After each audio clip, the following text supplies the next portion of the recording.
I was going to show you this beautiful patch of goldenrod right here. It was goldenrod and Spanish needle. Unfortunately, I came out one day and it was all mowed down. But I understand why. The owners are here for a short period of time, just every couple months, and they need to do what they can to keep the property cleaned up. Fortunately, there's plenty of other goldenrod and Spanish needle and lots of other host plants for our butterflies on the property and around. I'm going to have to make this video quick because a storm is rolling up on us here. Check out this beautiful goldenrod here. This is an amazing plant. It is gorgeous this time of year. This is starting to bloom right now in Northwest Florida. It is almost the end of September. A lot of times this plant gets blamed for allergies, but it is actually a plant that you want to use or utilize or have in your herbal medicine cabinet to help with allergies. I know I use the term use a lot when we're talking about herbal plants, herbal medicine, but I want you to start thinking about herbs as our allies, our friends. We're all part of this ecosystem, and we need to be giving back and giving thanks. So yes, we may utilize these plants when we need them, but I want to help you think more sustainably and regeneratively. Anyway, I showed you that patch of goldenrod that was cut down, and I was really looking forward to standing in front of it and showing you how beautiful it is and seeing all the birds and butterflies who are enjoying the plants as well. But there is quite a bit of goldenrod around on the property still, and I'm grateful for that. A lot of times you see the tops of this plant is harvested, but you can also use the leaves, like the upper part of the plant. This is a very easy plant to identify. This is quite tall. This particular goldenrod that's growing here is Solidago altissima, and that means tall goldenrod. And almost I believe all the goldenrods are interchangeable. Like you can use them all similarly. So in Western herbalism, this plant is in the category of herbs that are astringent and also carminative. So those two things right there are going to tell you that it is helpful for drying things up. So that's going to help with your runny nose, itchy eyes, allergies, cold and flu symptoms.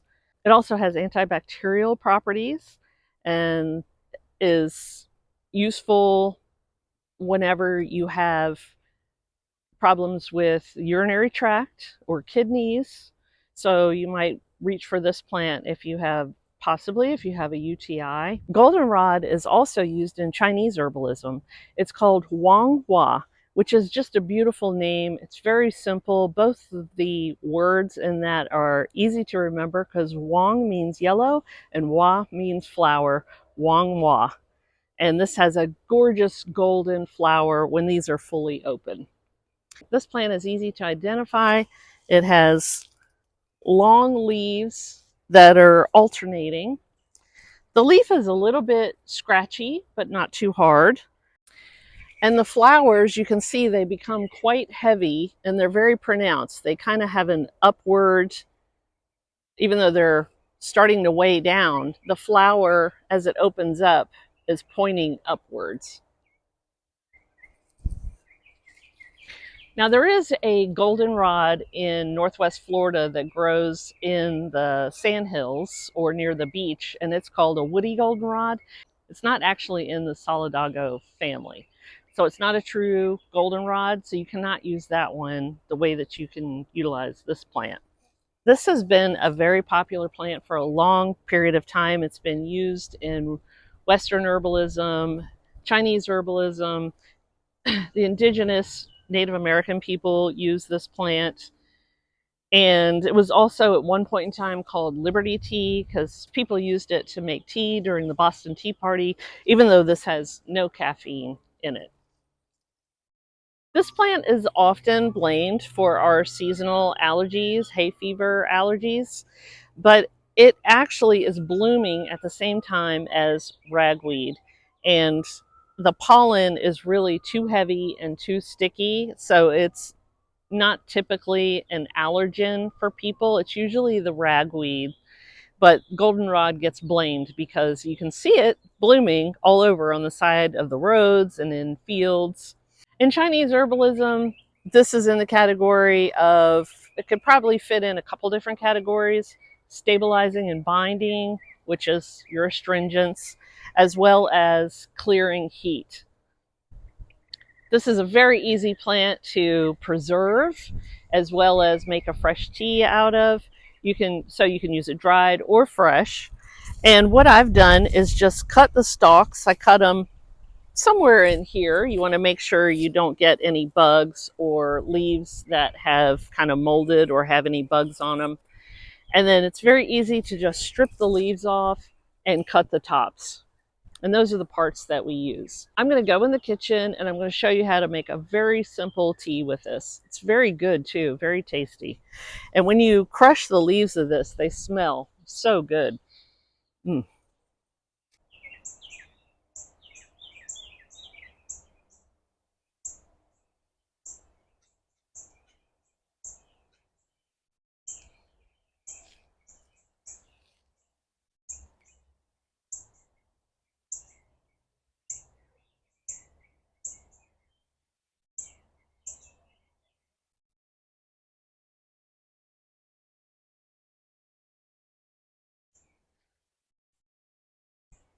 This is the top that I cut. You can see I just cut a couple of feet of the stem because I'm going to actually preserve the leaves as well as the tops. They're both medicinal. I know most videos show you just to collect the tops, but you can also collect the leaves, and they are excellent plant medicine as well. And you can see these have not fully opened, and that's really when you want to harvest them, is right before the flowers open. And I'm actually going to cut the tops separately. I'm going to separate the leaf from the tops and make medicine out of both of those. I came in just in time. It just started pouring. Right here I have some leaves that I've already dried. This didn't take very long to dry at all. You can hear they're very crunchy. It only took a few days. I air dried these in my house. This is the one thing about Florida. It's very humid, so it's not easy to hang things up and dry them either outside. You really need to dry stuff in a conditioned environment. I'm going to make a very simple tea. I could use the dry leaves here. Oh, that's exactly what I was talking about. There's a little spider web in here. So if you're going to dry this, if you're going to harvest this and dry it later, you would want to make sure that you don't have any of these little critters on your plant material. This brings me to the point also, this is a really important plant for our bees, our butterflies, all kinds of bugs. So you want to make sure that you leave a lot of plants because this is a host plant for our critters. And you can even just leave the stalks. I would not chop them down, and because the bugs like to get in there and make little nests, and this is really great for the environment. All right, so I could use this dry plant material. I could use this as a tincture or a tea. I'm actually going to cut some of these. I'm going to cut the tops off of this because I'm going to preserve this separately.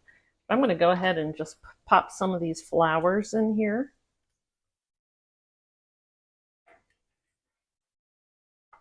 And I'm going to add some leaves as well.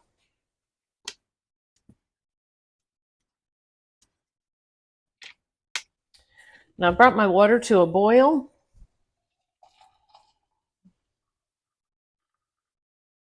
I'm just going to cover that and let that sit for 10 to 15 minutes or longer. All right, this has been sitting for about 15 minutes. Look how beautiful it is. Look how golden it is. Hence the name goldenrod. Wanghua. As I mentioned before, this would be a great herb to start drinking during flu and cold season, or if you have an allergy flare up. A little beeping there.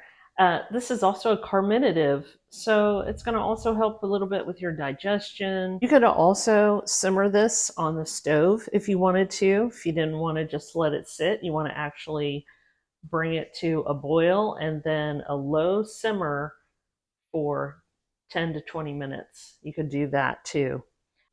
Wow, this smells so good. This tea is really good. Has a very mild flavor. It's got tiny bit grassy. It's got a little bit of punch to it too.